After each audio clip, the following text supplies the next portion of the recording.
이제 산란과 회들인데 얘가 이제 조금 어렵지.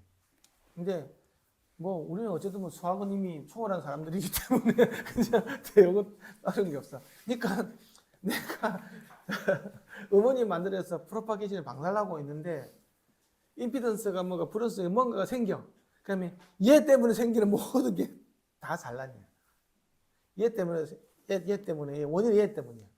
근데 얘의 대전제는 이제 뭐냐고 하면 되게 리지드한 바운더리 있잖아요, 그죠?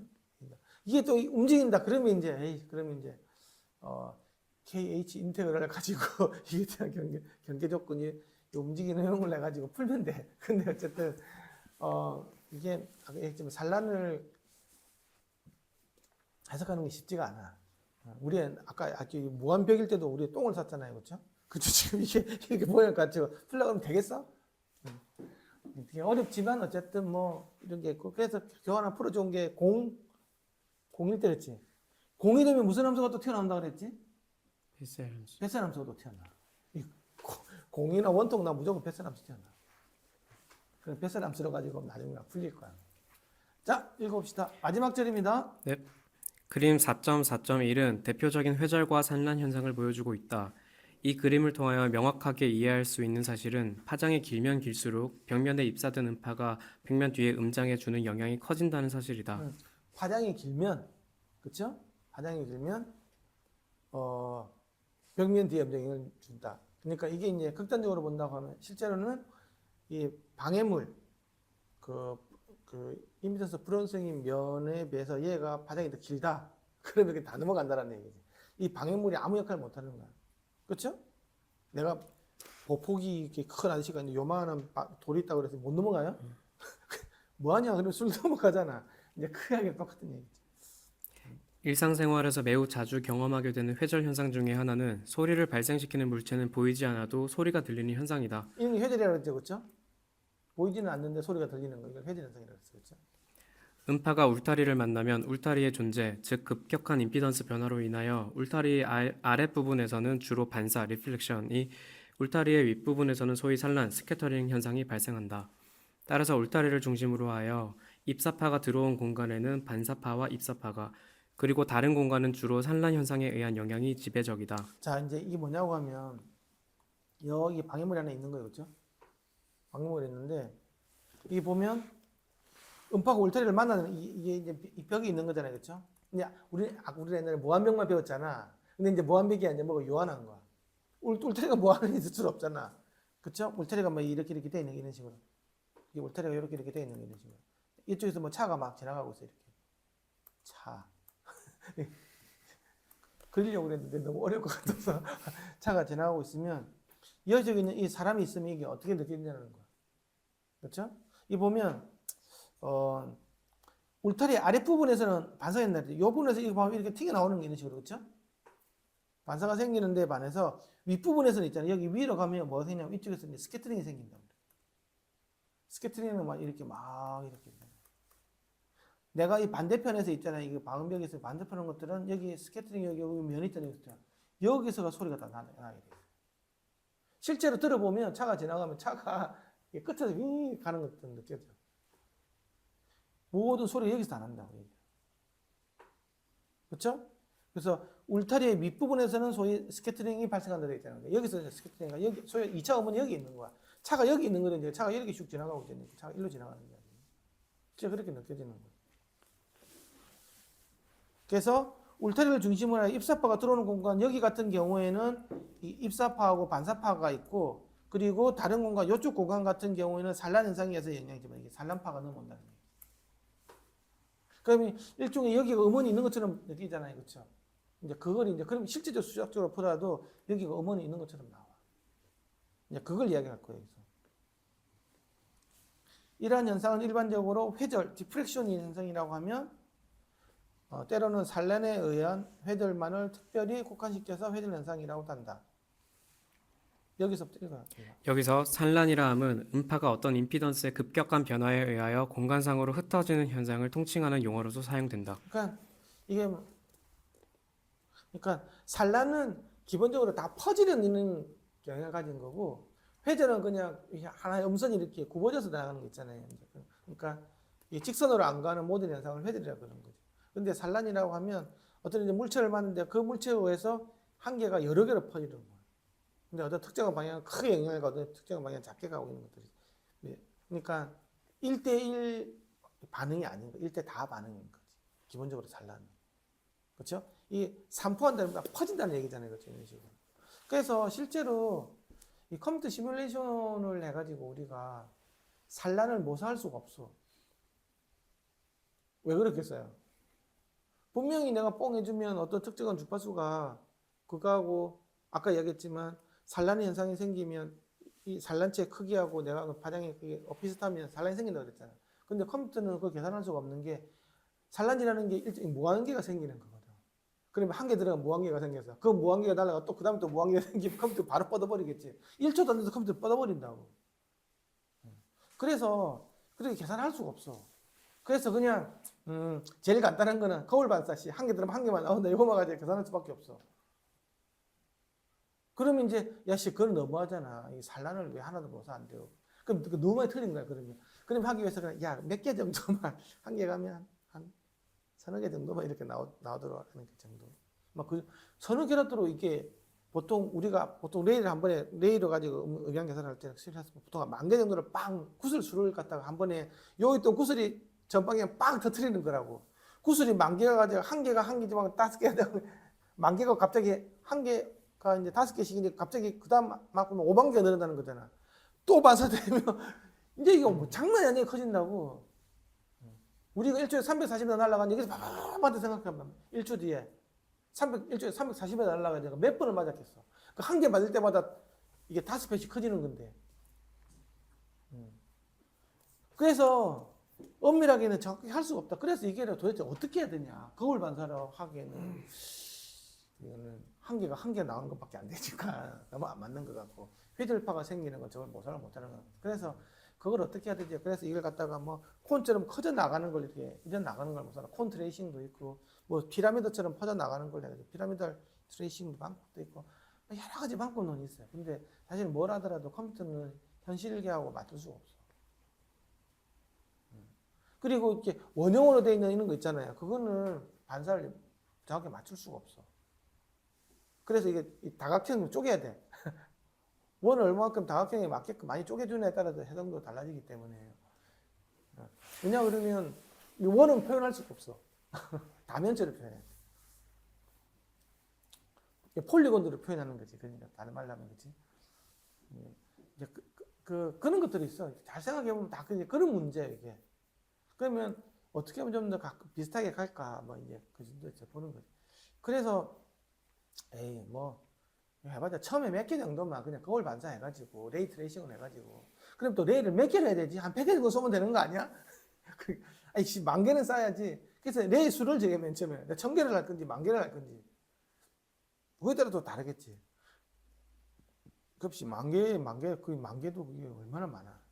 그러면 그래서 한 3번 정도 맞는 3쿠션까지만 내가 계산하자. 그럼 조기 반사 3쿠션까지만 해가지고 3번 맞는 것까지 10,000개가 해가지고 조기 반사 한 개 들어가면 산란한 5개 정도. 이 정도만 해서 끝내고 뒤에는 그냥 에이 근데 대충 붙여버려 이런 식으로 하는 경향이 더 많지.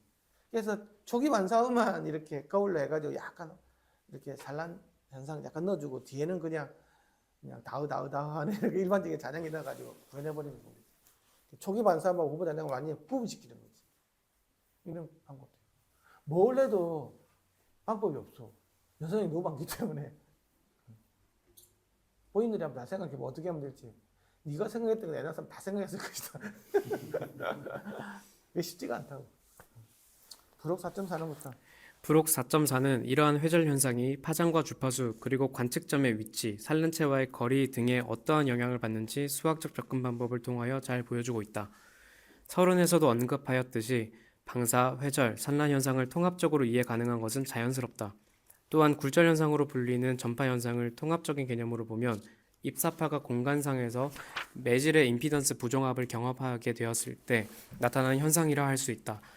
임피던스 부정합은 필수적으로 음압과 유체 입자 속도의 변화를 야기시킨다. 이게 모든 게 임피던스라고. 이게 다 생기는 게 임피던스 부정합 때문에.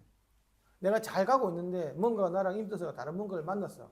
그러면 나는 이때 어떻게 해야 되지? 그것만 생각해 보면 회절, 산란, 반사, 투가 다 알 수 있다고. 그래서 이게 공기 전파하는 파동의 공기 입자의 입장에서 보면 사실 다 하나지.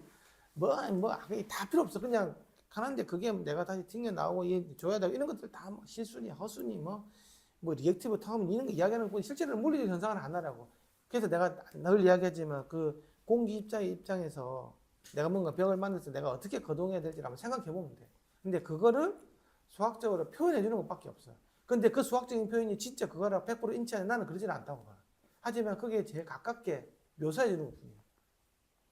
내가 아까 그랬잖아. 아까 분명히 내 공기 입장에서는 이쪽을 전달해주고 앞으로 가고 이렇게 될 것 같은데 그 사람들은 이게 이렇게 매스를 막 흔드는 것처럼 이런 식으로 질량을 흔드는 이런 식으로 수학적으로 표시가 되잖아, 그렇지? 근데 나는 그 표현은 맞지는 않다고 보거든. 하지만 그렇게 보더라도 아무 문제는 없어.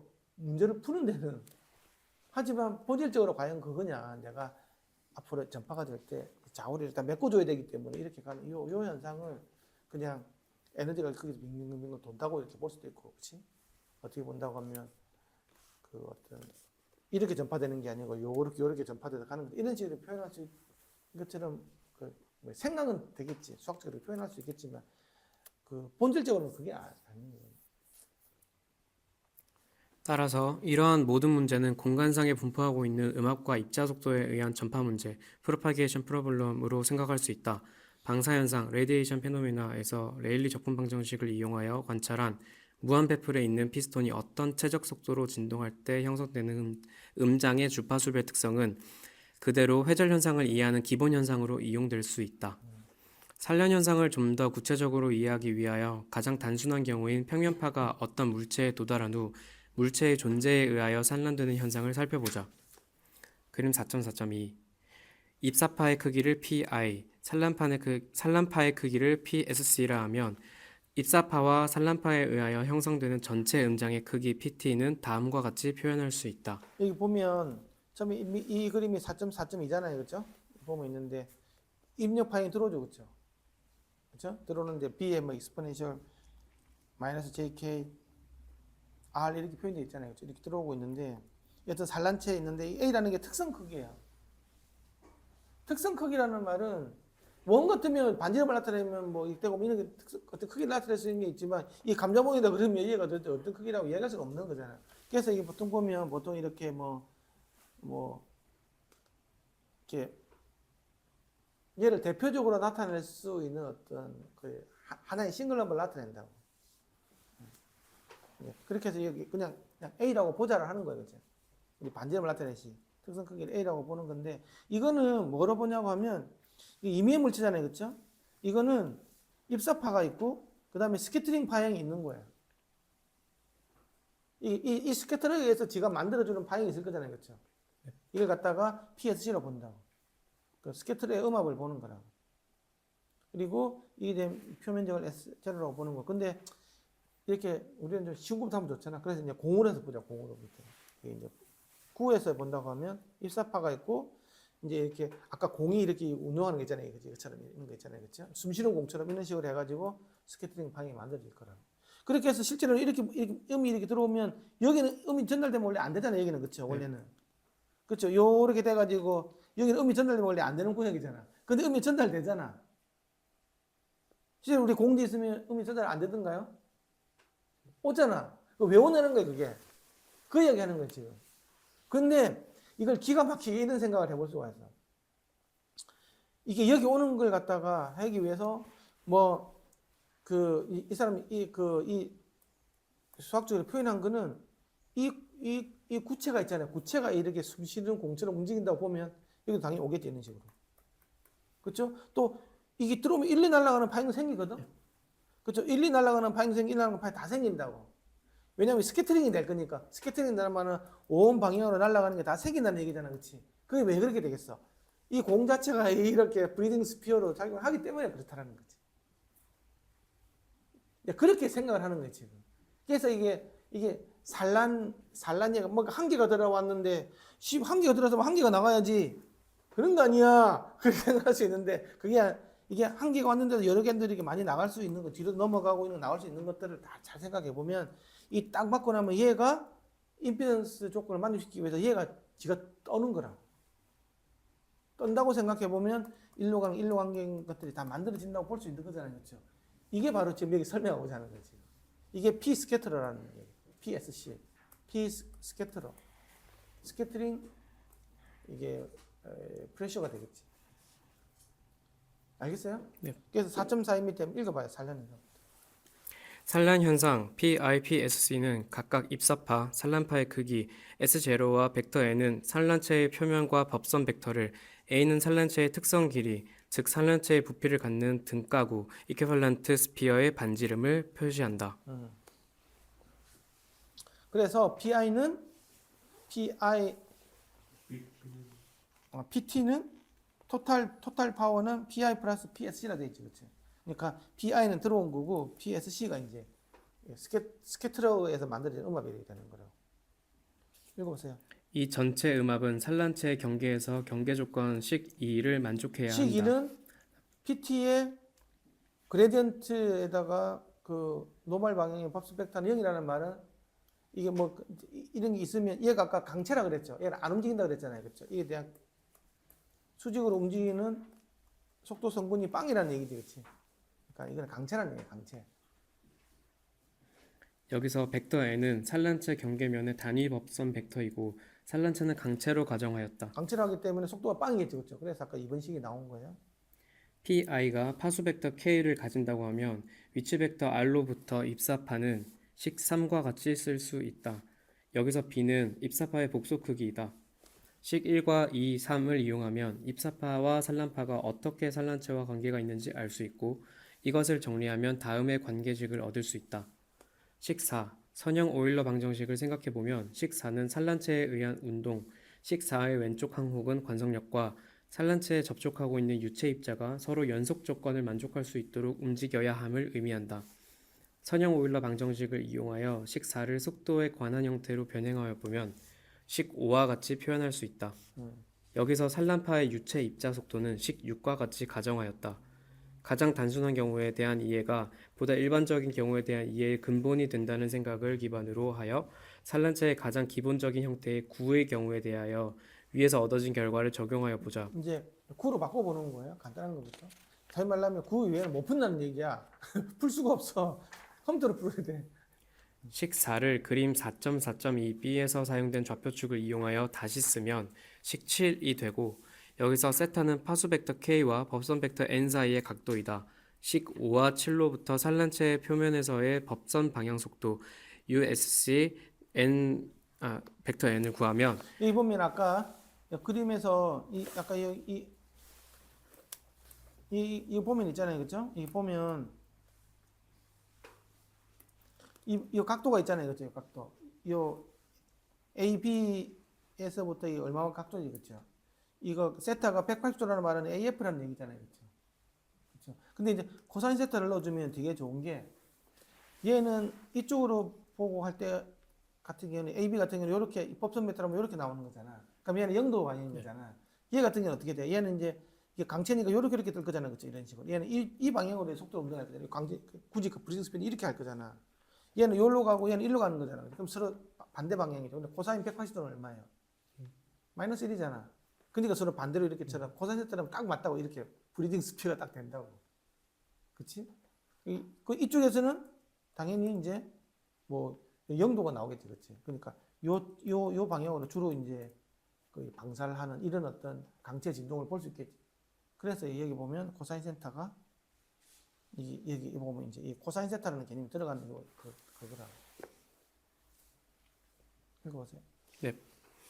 식 8이 된다. 여기서 S0는 구의 표면을 나타낸다. 구의 반지름이 A이므로 식 8은 식 9와 같고 산란체의 크기가 파장에 비하여 충분히 작을 경우 즉 KA가 1보다 훨씬 작으면 식 9는 다음과 같이 근사식으로 표현할 수 있다. 식 10. 이는 결국 식 10과 같은 형태의 속도로 구가 진동하는 경우 발생하는 방사 음장이 산란에 의한 음장, 즉 산란파가 됨을 말하고 있다. 이 산란파는 식 10을 보면 구 표면의 두 가지 운동에 의하여 구성됨을 알 수 있다. 즉, 첫 번째 항은 코사인 세타에 의하여 지배되는 항으로서 각도 세타는 90도와 270도에 대하여 비대칭적인 속도 분포를 갖는다. 우선 세타가 0도인 경우를 보자. 세타가 0도인 경우, 즉 파수 벡터와 구의 법선 벡터가 이루는 각도가 0도인 경우는 그림 4.4.2b에서 A, B의 위치에서 산란 음장의 속도이다. 이 경우 식 10에서 첫 번째 항은 마이너스 b 오버 로우 제로 c가 되고 두 번째 항은 마이너스 jk ab 오버 로우 제로 c가 된다. 반면 세타 180도인 경우에는 식 10의 첫 번째 항은 b 오버 로우 제로 c, 두 번째 항은 마이너스 jk ab 오버 로우 제로 c가 된다. 즉 AF 위치에서 첫 번째 항은 그 위치에서 법선 방향과 같은 방향으로 B 오버 로우 제로 C만큼 산란 속도가 있고 AB 위치에서는 법선 방향에 대하여 음의 방향으로 B 오버 로우 제로 C만큼 산란 속도가 있는 셈이다. 결과적으로 그림 4.4.2의 구가 같은 방향으로 같은 크기를 가지고 진동하는 쌍극 음원과 같은 방사음을 발생시키게 된다. 다음으로 AB와 AF 위치에서의 두 번째 항은 첫 번째 항과 각각 J와 마이너스 J만큼의 위성차가 있고 그 크기는 같다. 이로부터 두 번째 항은 숨쉬는 공이 방사를 하는 것과 같은 기여를 하는 경우임을 알 수 있다. 또한 KA, 즉 파장에 비해 산란체의 크기가 작으면 작을수록 이 두 번째 항의 영향은 작아진다. 이상과 같은 결과를 일반적인 경우에 확장시키면 식 4와 선형 오일러 방정식으로부터 식 11이 된다. 여기서 벡터 EK는 벡터 K 오버 K, 즉 파수 벡터의 단위 벡터이고 벡터 R0는 산란체의 표면을 나타내는 위치 벡터이다. 파장에 비하여 산란체의 대표적인 크기가 작을 경우 식 11을 선형화하면 식 12와 같고 이 결과는 먼저 살펴본 구에 의한 산란 표면의 속도와 같은 맥락에서 이해될 수 있다. 즉 산란에 의하여 형성되는 음장은 식 11 혹은 12로 표현되는 속도를 갖는 방사체에 의하여 만들어지는 음장으로 볼 수 있다. 따라서 식 11 혹은 12로 표현되는 속도를 레일리 적분식에 대입하면 임의의 위치에서의 산란 음장을 구할 수 있다. 식 10으로부터 산란 현상을 지배하는 음향학적 인자가 파장에 대한 산란체의 크기 B, 즉 KA임을 알 수 있었으며 또한 입사파와 산란 방향, 즉 세타에 의한 영향을 매우 크다는 사실을 확인하였다. 보다 산란에 대한 이해를 깊이 하기 위하여 그림 4.4.3과 같은 두 가지 경우에 대하여 살펴보자. 지금은 이 같은 경우는 사각형으로 만들어져 있는데 이제 그 B라는 서로 크기가 있어요, 그렇죠? 이게 소위 말해서 창문 같은 경우는 창문이 얼마나 열려 있는데 B만큼 이렇게 열려 있는 거예요, 지금. 이 여기에서 이제 내가 R이라는 게 소음점이 있는 거잖아요, 그렇죠? 여기서 이제 내가 이 정면으로 나와 있는 요 지점하고 이 R 지점 이렇게 가면 갈수록 이제 어떤 식으로 줄어드는지 그걸 볼 거예요. 산란이 어떻게 생기는지. 지금 이쪽 방향에 요거는 무한정으로 가는 거예요, 지금. 그렇죠? 이렇게 이런 무한정으로 가고 이 높이만 B만 있는 거예요. 그러니까 이렇게 스트립이 무한정 있는 거 이런 거 있잖아요. 이런 것들이 요런 이 무한정 있는 걸로 지금 이제 보고 이렇게 볼 수 있다. 그 2차원적인 틈새니까 옆으로 무한정 있는 틈새. 그래서 방음벽이 이렇게 무한정으로 길게 나와 가지고 그 위에도 뭔가가 있고 그 사이에 뭐 틈이 이렇게 쫙 무한정으로 있는 이런 경우에 대해서 지금은 간단한 것부터 먼저 보자라는 얘기예요. 읽어보시죠. 2차원 틈새라는 게 그 이야기가 길게 돼 있는 거예요. 네. B만 있고. 우선 2차원 틈새의 경우 원거리 음장에서의 음압은 식 13과 같이 얻을 수 있다. 즉 2차원 틈새의 경우 산란음은 반지름 방향으로 전파하면서 루트 1 오버 R의 비율로 음압이 감소하는 대표적인 2차원 자유음장의 형태를 갖고 있으나 산란음의 파장에 대한 틈새의 크기가 작으면 작을수록 작은 지향성을 갖고 크면 클수록 보겠습니다. 싱크. 네. 크면 클수록 싱크 함수와 같은 지향성을 갖는다. 이러한 현상은 틈새가 사각형일 경우에도 그대로 유지된다. 지금 이게 뭐냐고 하면 여기 보면 이게 PR 세타잖아요, 그렇죠? 여기 보면 이 R은 여기서 거리잖아, 거리, 그렇지? 거리. 이제 거리가 멀어지면 당연히 음압이 줄어들겠죠, 그렇죠? 근데 포인트 소스 같은 경우는 줄어들 때는 R분의 1로 줄어들었잖아, 우리가, 그렇지? 근데 여기는 2차원이기 때문에 루트 R분의 1로 줄어든다고. 그래서 아까 이 이야기한 게 루트 R분의 1, 이 루트 R이 루트에 있다는 그 아까 이야기를 한 거였고, 그 다음에 세타의 이 각도가 있잖아요, 요 각도가. 네. 요 각도가 정축에 있을 때하고 얼마큼 아까 얘기했지만 이게 이렇게 얼마큼 벗어나느냐에 따라서 음압이 줄어든다는 얘기야. 소위 말해서 이쪽으로 갈수록 음압이 많이 줄어드는 거겠지. 그렇죠? 네. 줄어드는데 이게 아까 싱크 펑크션처럼 있잖아요. 이게 아까 이게 일률적으로 이렇게 돼 있으면 일률적으로 줄어드는 게 아니고 이렇게 갔다가 이렇게 줄어드는 게 있었죠. 아까 네. KA 할 때 있잖아요. 줄어드는 게 있었잖아요. 이런 거. 베셀 펑크션처럼 줄어들고 이런 게 있었잖아요. 그렇죠? 이제 아까 원형 디스크 할 때 그때는 베셀 펑크션 줄어드는데 이거는 원이 아니잖아. 원이 아니기 때문에 여기서 보면 싱크 함수로 가지도록 이렇게 지향성이 이렇게 만들어진다. 뭔지 알겠어요? 이게 이렇게 지향성을 가진다는 얘기예요. 그래서 여기 보면 여기는 잘 들리다가 어느 특정한 방향이 되면 잘 안 들리고 또 잘 들리고 이런 게 생길 수도 있다는 거. 이게 뭐에 따라서는 이 B가 얼마나 크냐에 따라서 있다. B의 사이즈에 따라서. 여기 보면 뭐라고 되어 있냐 그러면 그러니까 틈새의 크기가 B가 작으면 그러니까 틈새가 굉장히 얇은 눈이에요. 그렇죠? 작으면 작을수록 작은 지향성을 갖고 그렇지? 그러니까 많이 퍼진다는 얘기죠. 그렇죠? 작은 지향성을 만든다는 말은. 그렇죠? 크면 클수록 싱크 함수에 갖는 지향성을 간다는 얘기예요. 이게 이제 무슨 말이냐고 하면 맥락한테 물어보면 금방 알 텐데 이게 라인 레이가 이렇게 있어. 맥락. 네. 라인 니 아는데 내가 좋을까 봐서 물어보는 거야. 그러면 라인 레이가 이렇게 있으면 길게 이렇게 돼 있잖아. 그렇지? 그러면 이쪽으로 많이 퍼질까요? 이쪽으로 많이 퍼질까요? 1번, 2번, 어느 쪽으로 많이 퍼져? 수평으로 많이. 그렇지? 1번으로 많이 퍼지지. 근데 좀 이상하잖아. 분명히 넓은 쪽이 많이 퍼질 것 같은데 이 좁은 쪽이 더 많이 퍼진다는 얘기잖아. 그렇지? 아까 그 B가 작으면 작을수록 더 많이 퍼진다는 얘기야.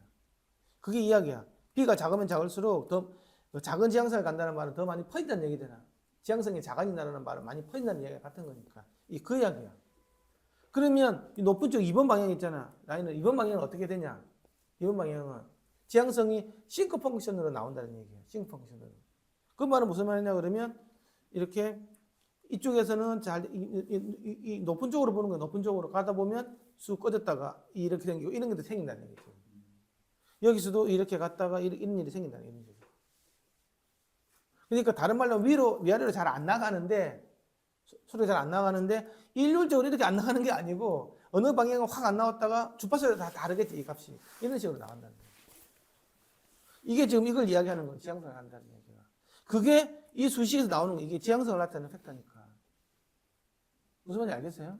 이런 식으로 각도에 따라서 거리하고 각도에 따라서 거리하고 이게 이제 굉장히 긴 거니까 뭐라 돼야 이게 선어원이 되면 원오발로 떨어지는 게 아니라 원오브 루트발로 떨어진다고 그랬지. 그래서 우리가 역작성의 법칙은 점어원이 때 되고 라인레이가 되면 거리가 2배 되면 3dB 떨어지는 거잖아. 그래서 루트 2분의 1로 떨어지기 때문에 루트 R분의 1로 떨어지기 때문에 그런 게 이게. 면어원이 되면 이제 아예 안 떨어지는 거겠지. 그렇지? 그러니까 점어원은 거리가 2배에서 6dB 떨어지고 무한정 긴 선어원은 이제 가면 3dB 떨어지고 그건 우리 여기서 지금 설명하고 있는 거예요.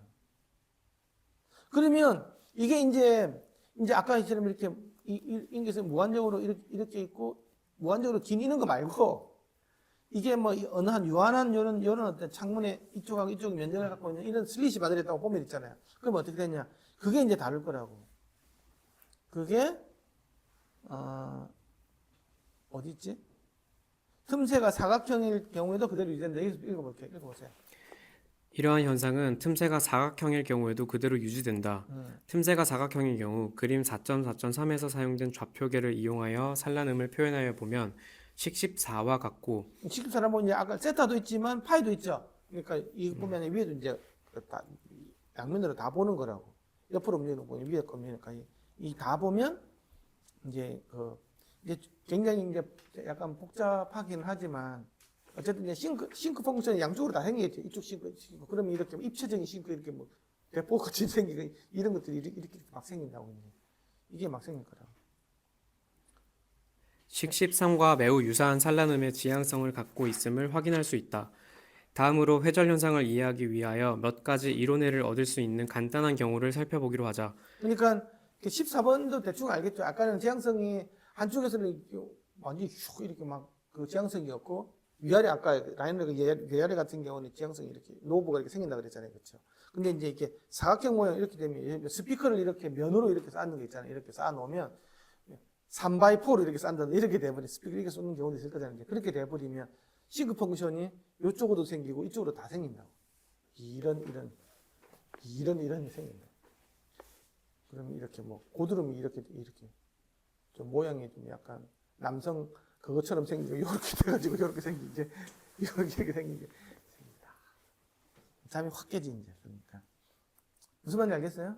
이게 이제 좀 간단하게 하기 위해서 이제 그림 4.4.4는 이제 뭐냐 그러면 이제 울타리 반 모양 울타리 쫙 울타리를 쌓는 거 있잖아요. 이제는 그 브레스를 그거 이게 있잖아요. 넘버 그걸 구하는 것처럼 이제 방음벽은 이제 먼쭉 딱 충분히 기니까 그런 경우에 이제 그 어떻게 이제 이렇게 산란이 어떻게 생겼는지 그걸 한번 볼 거죠. 다음으로 회절 현상을 이해하기 위하여 몇 가지 이론을 얻을 수 있는 간단한 경우를 살펴보기로 하자. 그림 4.4.4와 같이 반무한 울타리에 임의각도로 평면파가 입사하는 경우를 살펴보자. 이론적인 해는 식 15이고 식 16이다. 식 자 10, 이게 보면 이거 파이 세타가 파이보다 작을 때 세타가 파이보다 클 때 이런 게 나오잖아. 이게 이제 뭐냐 이거 보세요. 여기서 이 차가 지나가고 있어요. 이 방음벽이 있잖아요, 그렇죠? 예? 차 입장에서 봤을 때 이 면에서부터 이 각도 있잖아요, 그렇죠? 이게 파이야, 그렇지? 그러면 만약 여기 벽이 있었다고, 여기 벽이 있고 여기 벽이 있고 이 우물에서 이렇게 올라가는 그러니까 이렇게 지나간다고 하면 이게 파이가 이 각도잖아요, 그렇죠? 근데 여기서 내가 관찰 지점이 여기야.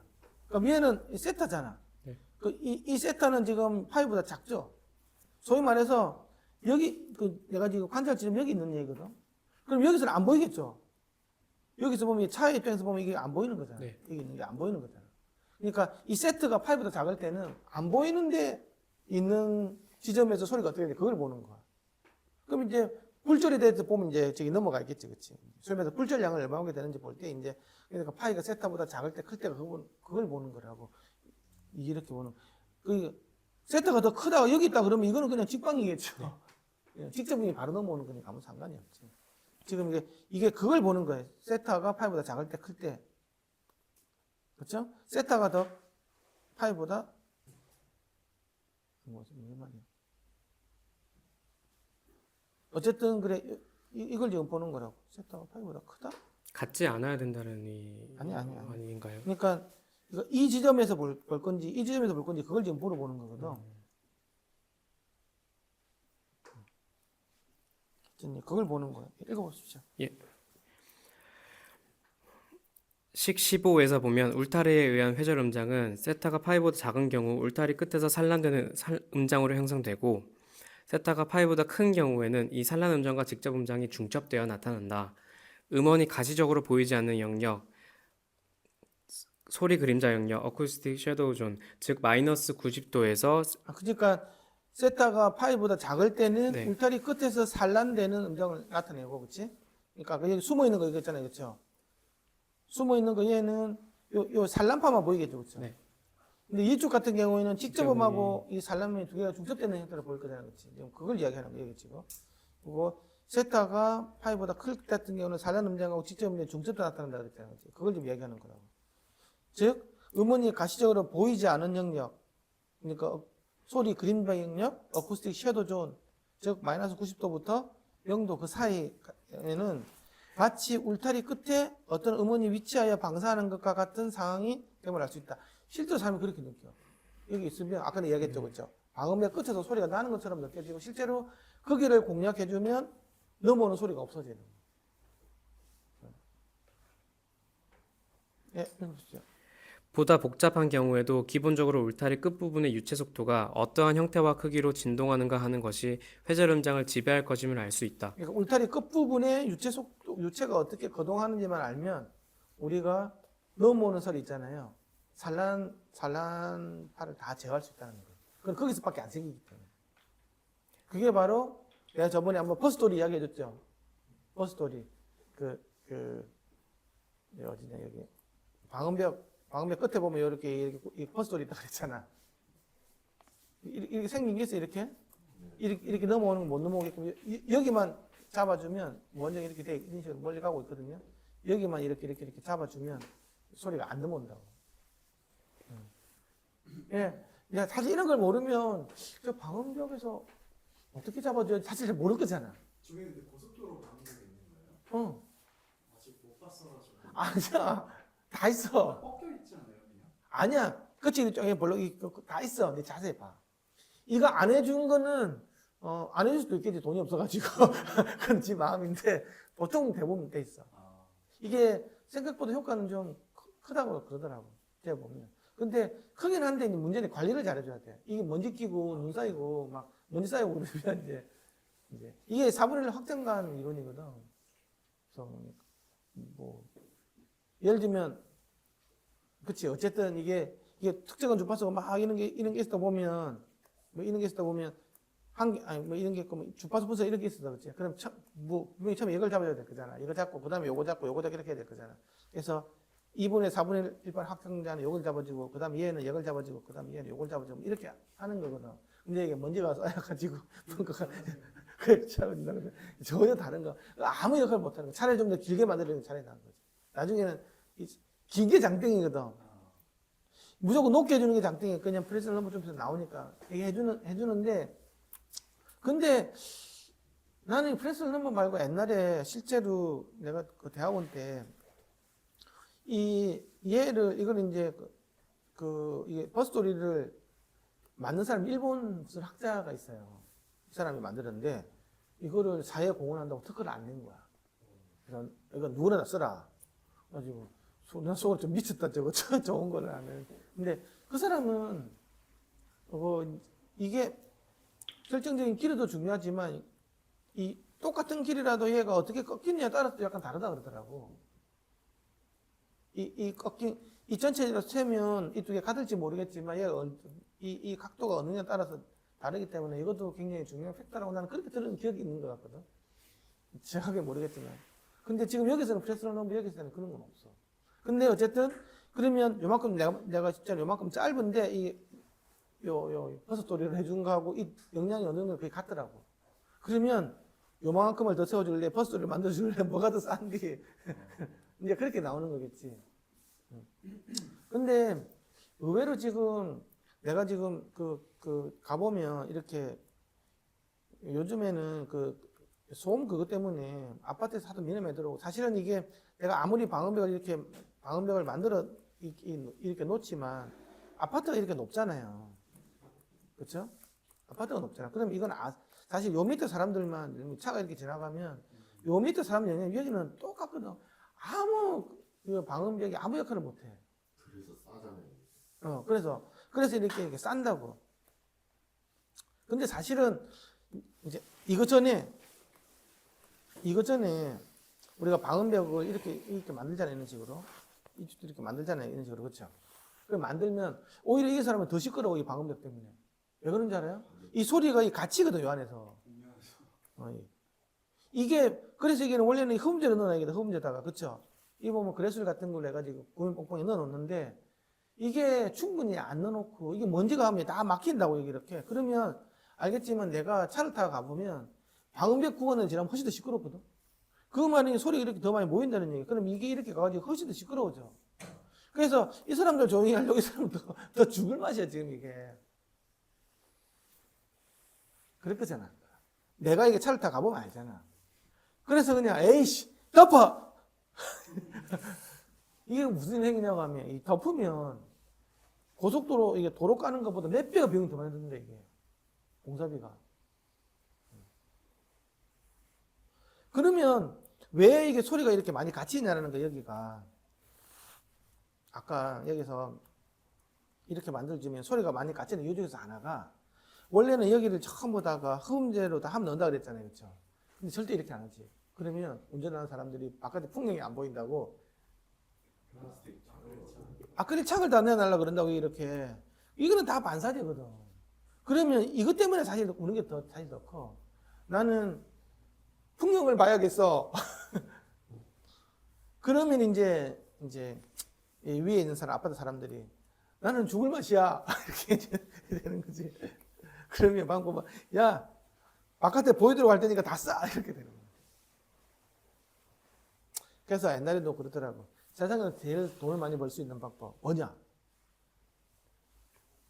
시각적으로 투명하면서 흡음된 물질을 만들면 떼돈을 번다. 그러면 어디다가 다른 그 하나 만들까 봐. 어쿠스틱 메타 물질로 만들어야 되거든. 투명 아크릴로. 투명한데 흡음이 돼. 이세타공을 엄청 많이 해서 그런 식으로 흡음재로 만들기도 하더라고요. 근데 이제 그거는 고주파수는 모르겠지만 저주파수는 그 효과가 별로 없을 거라고. 근데 자동차 타이어 소리는 거의 다 저주파수라고. 두둥두둥 소리이기 때문에. 그래서 나는 봐야겠고, 위쪽은 시끄럽고, 또 길 옆에는 또 뭐, 이렇게 높은 것도 많이 짓고 그러잖아. 그래서 에이씨 덮어 해가지고 오면. 지금 그래서 다 뭐 동탄 있는 데 가면 다 덮어버리잖아.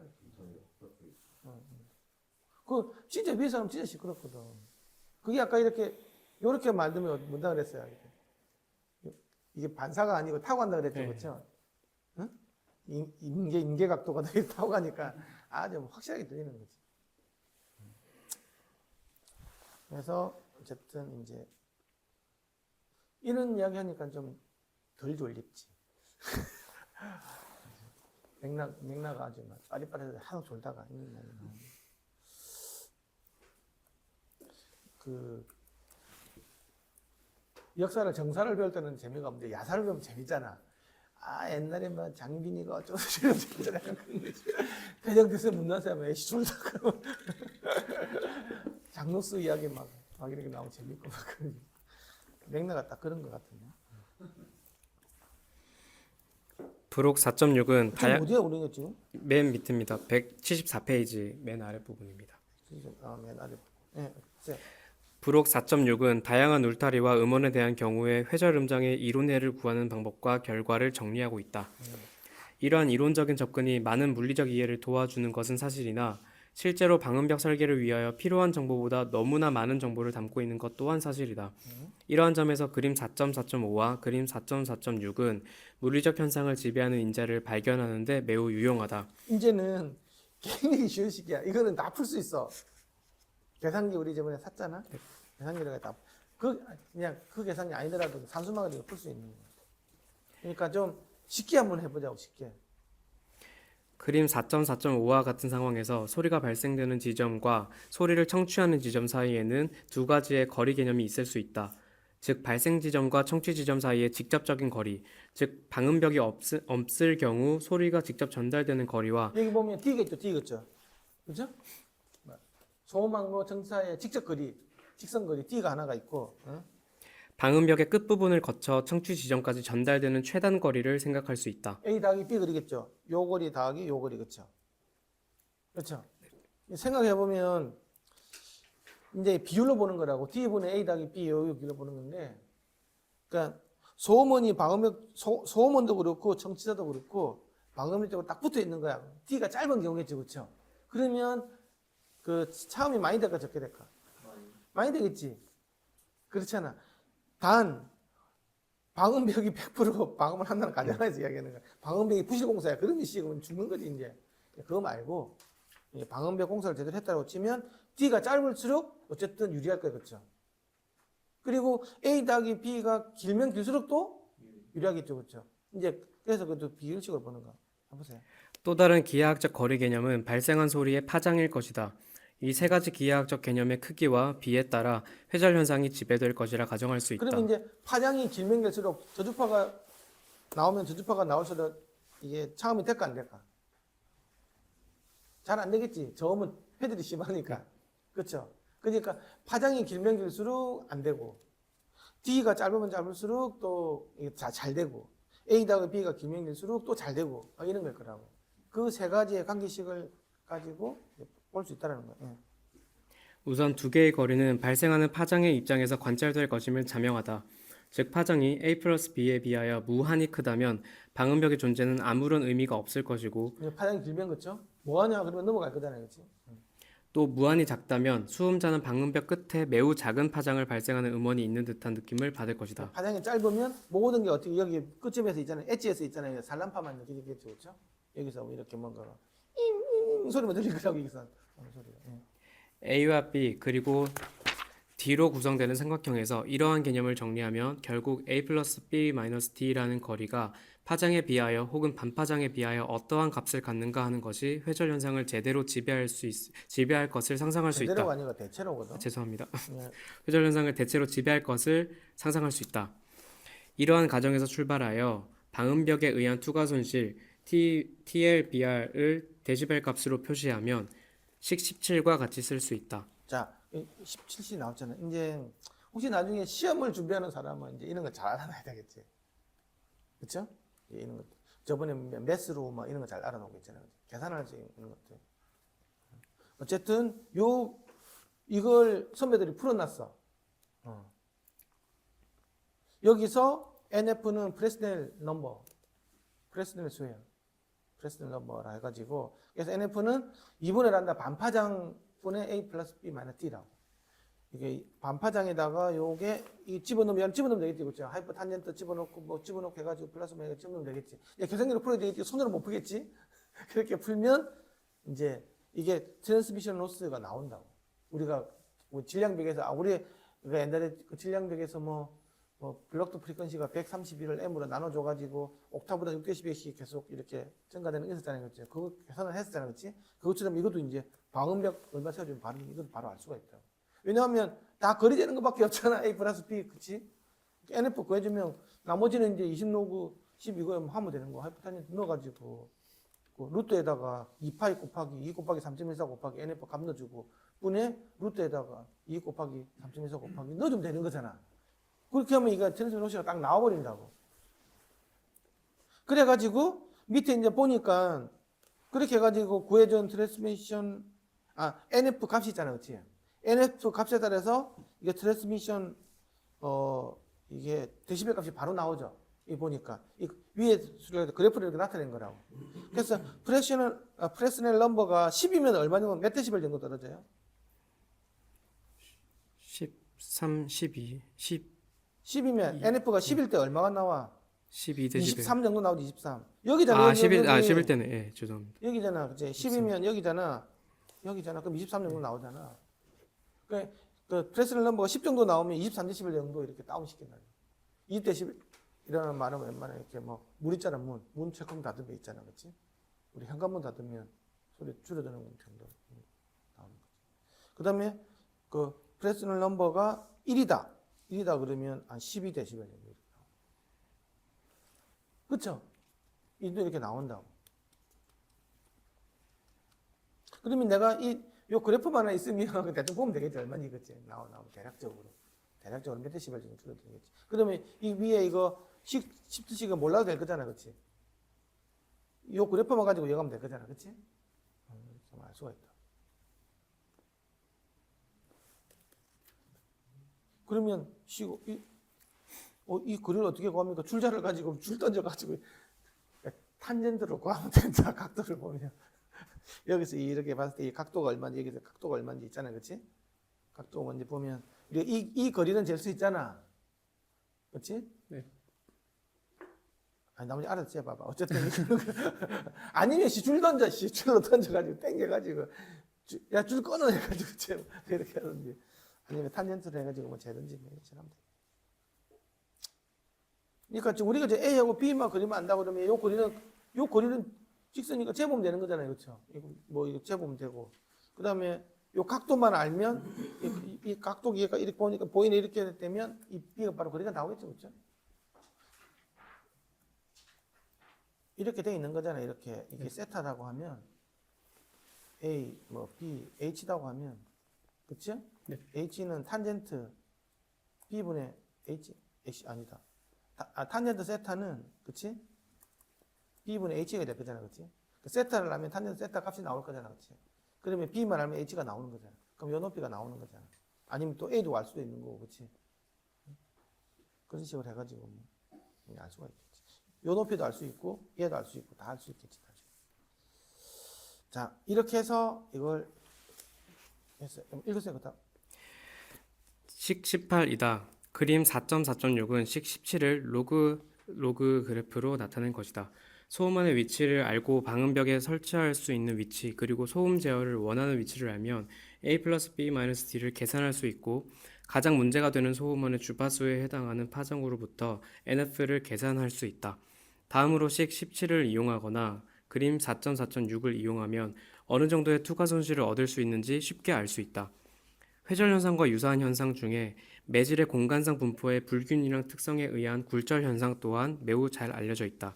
그림 4.4.7은 대기의 온도차가 점증적으로 지면으로부터 높아지는 상태이거나 낮아지는 상태인 경우에 음파가 전파하는 현상을 개념적으로 나타낸 것이다. 이거는 제가 옛날에 낱말은 새가 듣고 밥하는 쥐새끼가 듣는 거 이야기해줬지. 예. 이렇게 이게 이제 대표적인 굴절 현상이라고 소리가 이렇게 휘는 거 있잖아요, 그렇지? 휘는 거. 음속이 달라진다 그랬죠, 그렇죠? 그 낮에 내가 자기 대답해봐. 낮에는 왜 그 쥐새끼가 잘 못 듣고 새가 잘 듣는다 그랬지? 설명을 해봐. 응.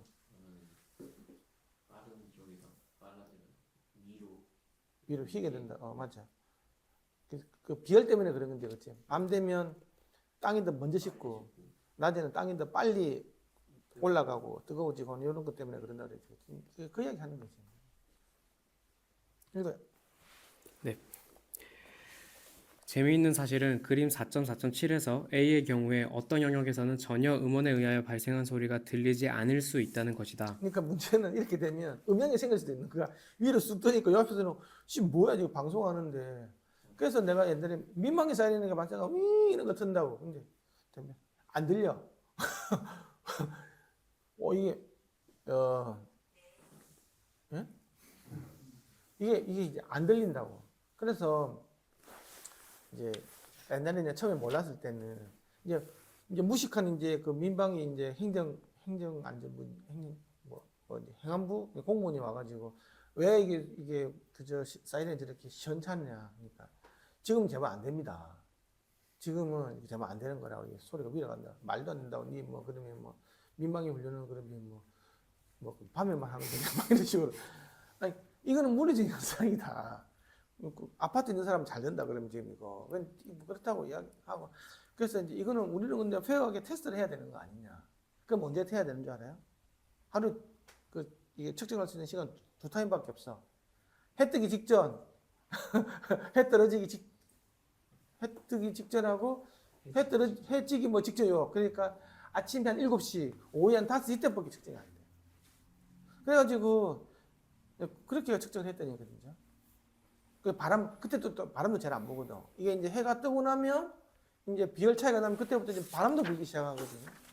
그래서 이제 그걸 한다고 제대로 한다고 이제 바깥에 이제 불을 피우는 게 아니라 연기를 피우는 거지. 해서 연기가 이렇게 올라올 때 딱 제대로 올라오지.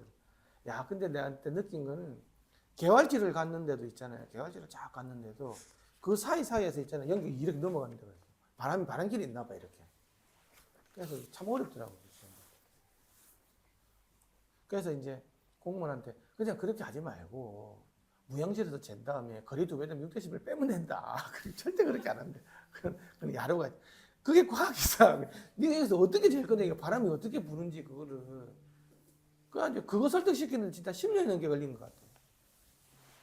근데 지금은 이제 그 뒤에 이제 민방위 그 교령에 보면 무형실에서 뭐 어떻게 해가 측정해가지고 하는 그 방법으로 와 있는데 그래도 뭐 그냥 무식한 게 용감하다고 야, 안 돼. 해야 돼. 그럼 이제 멍청한 이제 공무원이 온다 그러면 바람 부는 쪽 이런 쪽을 이쪽에서 재는 거지. 그러면 막 3km 4km도 막 날아가고 이야 저쪽은 안 됩니까? 그러면 오늘은 여기만 재고 다음에 이쪽에 가자고 해. 그래 이제 그런 경우도 있다. 그러니까 이렇게 사람 다 이렇게 멍청하게 만들 수 있어. 소리가. 자, 보십시오. 이러한 현상이 발생하는 이유는 전파 매질의 특성 임피던스가 지면으로부터의 높이에 따라 점증적으로 증가 혹은 감소하기 때문이다. 이러한 경향을 좀 더 확실히 이해하기 위하여 그림 4.4.8과 같이 여러 개의 층으로 매질이 구성되어 있는 경우를 생각하여 보자. 그림 4.4.8에서 파수 벡터 그림에서 볼 수 있듯이 파수 벡터의 X방향과 Y방향 성분은 각각 전파하는 방향을 나타내고 그 크기는 주파수와 음속의 함수이다. 온도가 올라갈수록 음파의 전파 속도는 커지고 따라서 각 층에서 음파가 전파하는 방향은 점점 X 방향으로 가파르게 되어야 할 것이다. 이게 지금 공기 조건 이렇게 해가지고 뭐 온도에 따라 이렇게 돼 있는 데 있잖아요. 이게 이제 물에서 하는 그 소나 같은 거 있잖아요. 그거는 진짜 어려워. 해류는 이거보다 훨씬 더 다이나믹하거든. 그래서 뭐 옆에 잠수함이 지나가는데 하나도 안 들릴 수도 있고 내가 핑 사줘봤자 용기 딴 데로 다 날아가 버리고 이게 물속에서는 진짜 어려워. 그래서 뭐 우리가 그러면 그걸 이기기 위한 더 강력한 소나를 갖다가 이렇게 쏴주면 될 거잖아요, 그렇죠? 실제로 그렇게 만들어요, 쏘지. 그러면 이제 무슨 일이 생기냐? 이 돌고래들이 물 밖으로 튕겨 나오면서 막 사람들이 돌고래가 불쌍히 돌아가라 그러면 물속에다 죽겠거든 지금. 온갖 그 작전한다고 소나를 엄청 세게 쏘는데 동물들이 살아가겠어요? 특히 이제 돌고래는 자기 그거 가지고 이렇게 그 통신을 해야 되는 거잖아요. 완전 그거 그러니까 사람들이 아무 이야기도 안 하는 거지. 그거는 전부 다 분명히 그래서 이제 그러니까 이게 물속에서 쏘면 이게 어텐션이 안 되거든. 엄청 멀리가 수천 킬로를 날아갈 수도 있거든요. 물속에서는.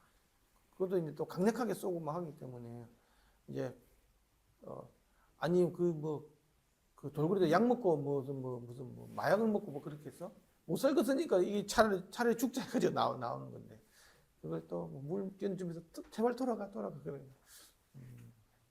웃기는 일이다. 되게 불쌍한 거지. 이제 뭐 고기 잡으려고 원수는 소나 이런 거는 약간데 이게 군용 소나 같은 경우에는 뒤에 트롤리 긴 걸 달아가지고 엄청 강력하게 쏘거든요. 막 죽자고 쏴. 근데 지가 살기 때문에 그런 게 있다. 예, 그렇죠. 따라서 그림 4.4.7과 같은 현상이 발생할 수 있음을 알 수 있다. 사실 대기 혹은 바닷속에서는 이것보다 훨씬 복잡한 온도 혹은 매질의 불균일한 배열이 존재하고 따라서 어떤 경우에는 수십 킬로미터 떨어진 혹은 수만 킬로미터 떨어진 곳에서 발생한 소리가 청취되기도 한다. 그러니까 이게 그거 보면 회랑이라고 하는 게 있어요. 회랑이라는 게 뭐냐고 하면 내가 분명 여기 수킬로미터 떨어져 있는데 벽이 뭐 이렇게 만들어져 있었던 거야. 근데 여기서 들으면 진짜 바로 옆에서 양을 좀 들리는 경우도 있어요. 이게 이렇게 타고 오는 것도 뭐라 그랬어요? 아까 인계각도 이런 게 이렇게 잘 타고 온다 그러지, 이런 식으로. 근데 해필이면 여기가 맨들맨들했어. 그 문제 없다. 그러면 뭐 이 수킬로 떨어져 있는데도 바로 옆에 이야기는 좀 들릴 수도 있어요. 그리고 내가 옛날에 어디 갔는데 이런 도움을 만들어서 천장에다가 옆에다가 이제 이게 평상을 이렇게 만들어가지고 사람들이 앉아 쉬는 데야. 누구 옆에서 여보세요 조금만 이야기했는데도 막 쭈렁쭈렁 저기 전부 다 이게 막 이렇게 돼가지고 이런 경우도 되게 많다. 이 조형 작품에서 이런 게 진짜 많아요. 뭔가 이렇게 입체적으로 이렇게 보인다고 도움을 만들어가지고 그러면 성성성 얘기하더라도 엄청 크게 들려요 밑에서. 이런 경우도 있고 이게 흡음재를 이렇게 막아줘야 되는 건 알지. 그러면 모양이 안 예쁠 거잖아. 그래서 이 아름다움을 추구하기 위해서 이렇게 하는 조형물들도 있고 뭐 이런 것들도 있고 되게 많아요. 이런 일들이 생기는 경우.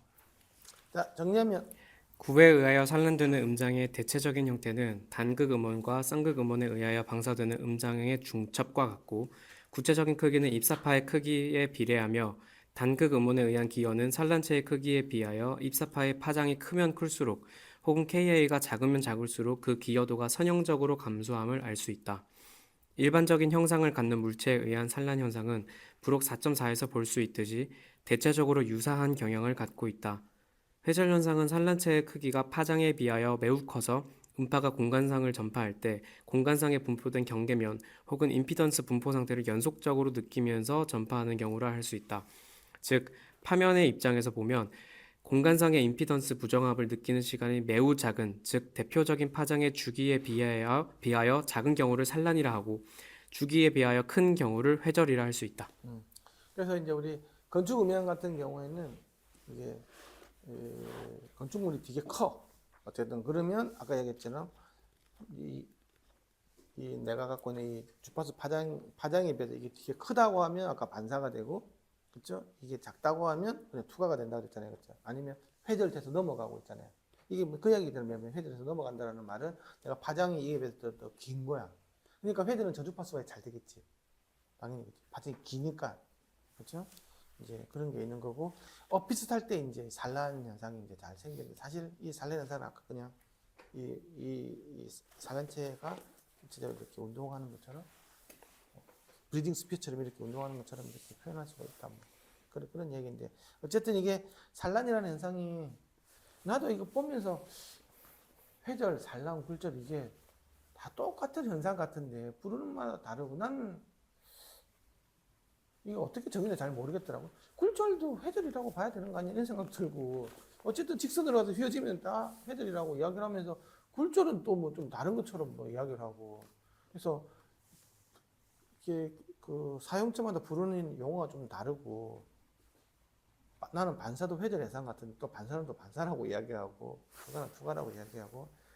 뭐 근데 여기서 이야기하는 거 이 책이 지금 주니까 이 책이 이야기하는 것 같은 경우는 산란은 어떤 불연성 면이 생기면 그것 때문에 생기는 모든 게 다 산란이다.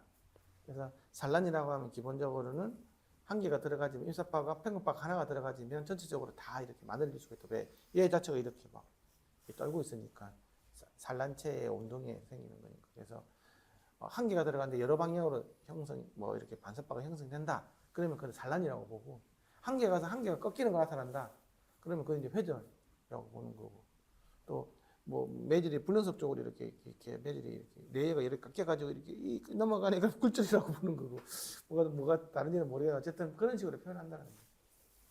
그래서 이제 좀 실용적인 것들은 여기서 아까 프레스널 넘버 가지고 있잖아요. 수식으로 풀든 표로 풀든 돼 있는 거 이런 게 있는데, 그거를 한번 계산하고 한번 해보세요. 한번. 그래서 내가 저번에 보니까 내가 차가 한 90데시벨로 이렇게 막 달리고 있고, 그리고 이 주파수가 주로 한 300Hz 부근에서 이렇게 막 생기고 있고, 주요한 차량 노이즈가. 그 다음에 내가 집 벽의 트랜스미션 로스가 한 25데시벨 정도 되는 거야. 그 정도 되는데 내가 집 안을 30데시벨을 만들어주고 싶어. 그러면 차원 벽의 높이를 얼마큼 높여야 되냐. 그리고 그러니까 그 제일 중요한 거는 나와 그러니까 보통 벽이 있으니까 차에 지나가는 길이 정해져 있잖아요. 차선으로 여기서까지 한 뭐 5m다, 5m 이렇게 가고 있고, 이쪽도 우리 집이 여기서까지가 한 10m 정도 떨어져 있다. 그거는 정해져야 되겠죠. 이제 그렇게 됐을 때는 이 높이가 얼마 돼야 되겠는지, 이제 그거는 한번 좀 지금이라도 구해볼 수 있겠지. 시간이 조금, 오늘은 그러니까 한번 해보세요. 내가 얼마만큼 그런지 한번 보겠어. 자, 이거는 알 수가 없어. 이 높이는 물음표야. 여기에 차가 있어. 웽 이렇게 지나가고 있어. 이게가 90데시벨이 나오고 있고, 이게 소음은 300Hz 정도가 나온다고 볼게요. 그치? 여기까지는 한 5m야. 여기까지는 한 10m야. 여기 우리 집이 있어.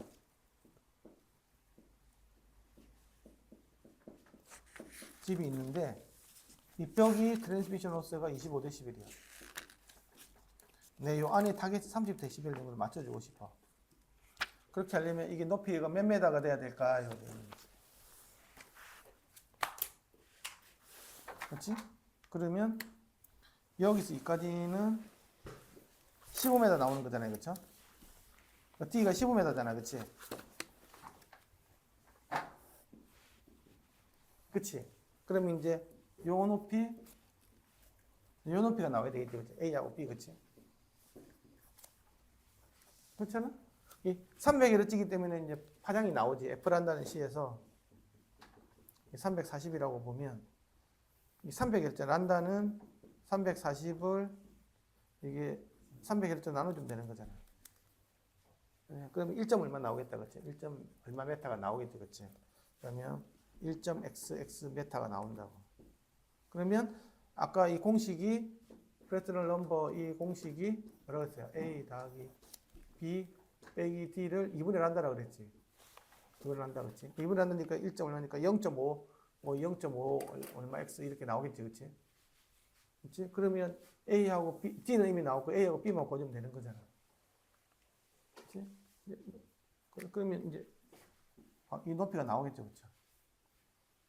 그 2분의 람다가 아니라 람다가 아니 2가 분자로 분모가 이 맞잖아, 이분을 한다고. 맞잖아. 분모에서 분모 형태가 예, 이분을 한다 맞죠?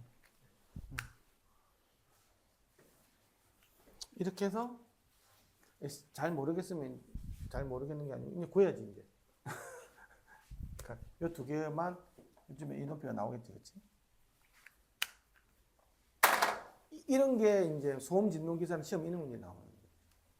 한번 연습해놓고 그러면 다 풀겠지. 어쨌든 있는 것도 푸는 거야.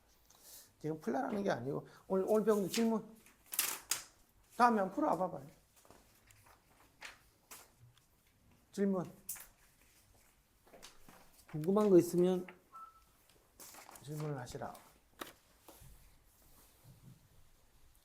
산란이라는 현상을 얘가 브리딩 스피어처럼 왔다 갔다 하는 걸로 이해를 해야 되는 건지, 아니면 얘가 부딪혀서 여기서 반사돼서 하나하나가 계속 다시 생겨나는 걸로 이해해야 되는 건지. 아니, 브리딩이라는 것들은 그 현상을 설명하기 위해 두고 하는 거지. 아까 그랬잖아. 이거는 강체라 그러니까 얘는 움직이는 게 아니라고. 네. 어?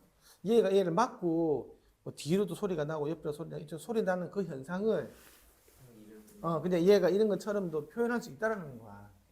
실제로는 얘는 움직이는 게 아니지. 강체벽이라고 했지는 얘는 0이라고 해요. 속도가 0이잖아. 근데 이제 그거를 우리가 저번에 뭐 임피던스를 플루이드 뭐 임피던스 GF 뭐 해가지고 뭐 G0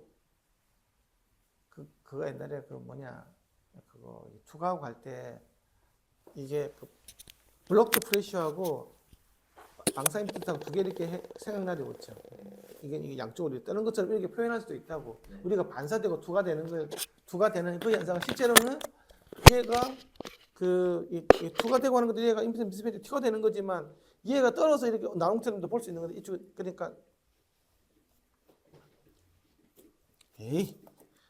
이게 우리가 여기 벽이 이렇게 있으면 가서 이렇게 나오고 이렇게 실제로 이렇게 되어 있는데 이거를 이렇게 뭐 적당히 에너지 넘어가고 그렇지? 실제로 에너지가 투가 돼서 넘어가는 거잖아요, 그렇죠? 이게는 반사 오는 거잖아. 이렇게 이해할 수도 있지만 이거를 요 벽이 이렇게 떨어가지고 이렇게 갈 수 있다고도 볼 수 있는 거잖아. 이쪽도 가고 이쪽도 가는 걸로. 그래 이거는 반사파로 뭐 이건 투과파로 이렇게 다 할 수 있는 거잖아. 그렇게 해석을 할 수 있다고. 실제로 근데 그 해석이 이렇게 될 수가 있어. 이렇게 답이 나와. 그거랑 똑같은 거야. 지금 이게 뭐 이 감자 덩어리가 이렇게 있는데 이렇게 뭐가 왔어 이런 식으로. 이게 왔는데 실제로 얘가 실제로 떨어가지고 이렇게도 방사되고 이렇게도 반사되고 이렇게 방사되고 이렇게 하는 게 아니고. 근데 어쨌든 지금 이게 산란이 이렇게 다 반사가 되니 얘가 이렇게 꼭 방사 음원이 돼서 방사체가 스캐터러가 돼서 이렇게 그 음원으로 볼 수도 있다라는 거야. 그렇게 해도 풀린다라는 거지 문제가. 이게 이제 이 과학하는 사람 그지. 실제로는 그렇지는 않지만 이렇게 해서도 문제가 풀린다는 걸 좀 더 쉽게 해가지고 그거를 생각하면 돼.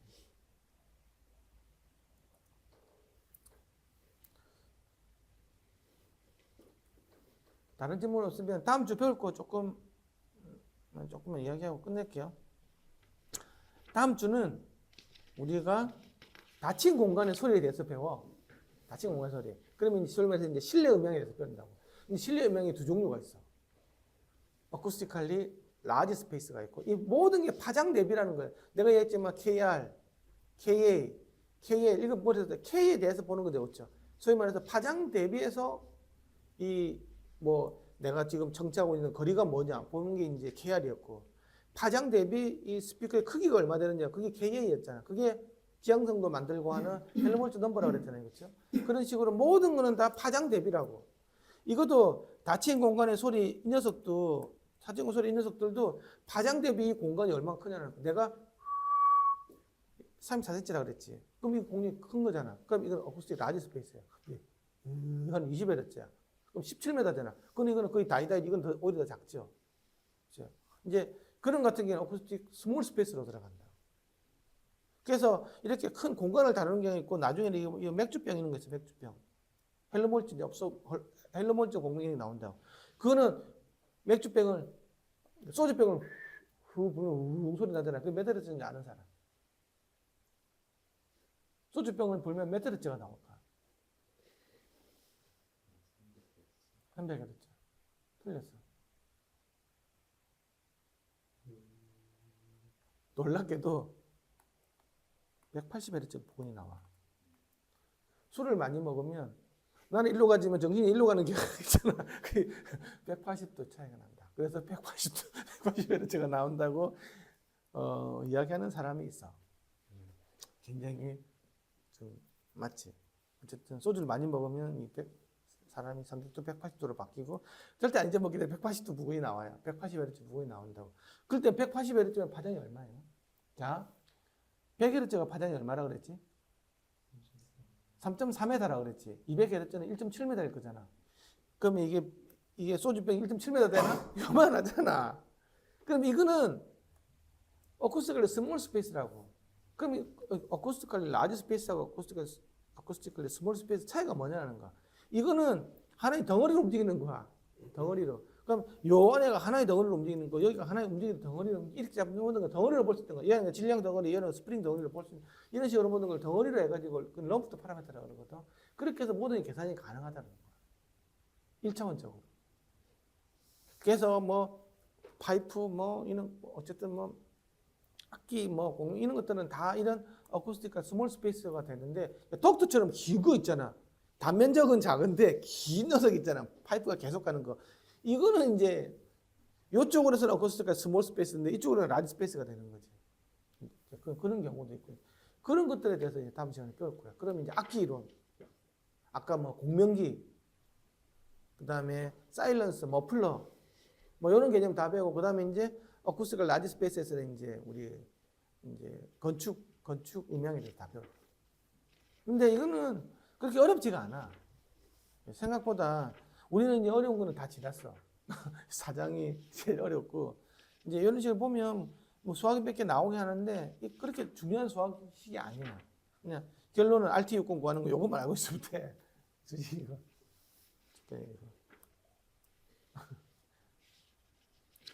이거는 시험에 꼭 나와. 이거는 음향학 배우면 100% 나와.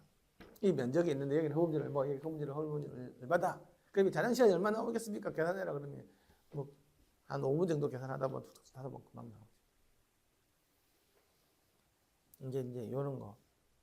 이제 요게 나오고 그래서 뭐 자량 시간 표 있잖아요. 그렇죠? 이런 거 나오고.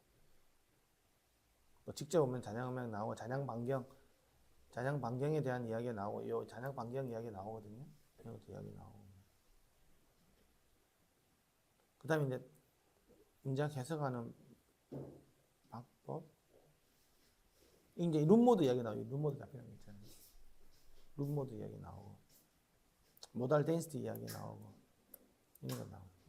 그다음에 작은 공간이라 그러면 이제 헬르몰츠 공명기 있잖아요. 이 공명기 있잖아. 여러 가지 공명기 이야기가 나와. 그거 이야기 나오고 끝이네. 그 다음에 덕트 나오고. 덕트는 이쪽은 어쿠스틱 스몰 스페이스인데 요 길이는 보면 어쿠스틱 라지야. 무관이 가기 때문에. 이제 그럴 때는 어떻게 될까? 그런 것들 이야기 나오는 거예요. 그러면 이제 이는 이제 머플러 여기에서 나오는 거죠. 머플러는 되게 길잖아요. 그렇죠? 예. 보통 한 몇 메다 되거든. 머플러 이야기가 나오고. 그래서 평창간 수축간 이런 이야기 나오고. 수축 이야기 나오고. 그 다음에 이제 이는 투과 손실이 주파수에 따라서 어떻게 되는지 뭐 이런 것도 나오고 그림 나오고 이렇게 하면 이거 4분의 확장간 이야기 있잖아요. 지금 나오고 끝이 돼. 이렇게 하면 이제 5장이 다 끝나요. 5장은 그래서 그렇게 어렵진 않아. 5장이 제일 재밌겠지. 이제 건축음향 이야기 나오고 이제 관에서 이제 불면 이야기 나오고 이렇게 하니까.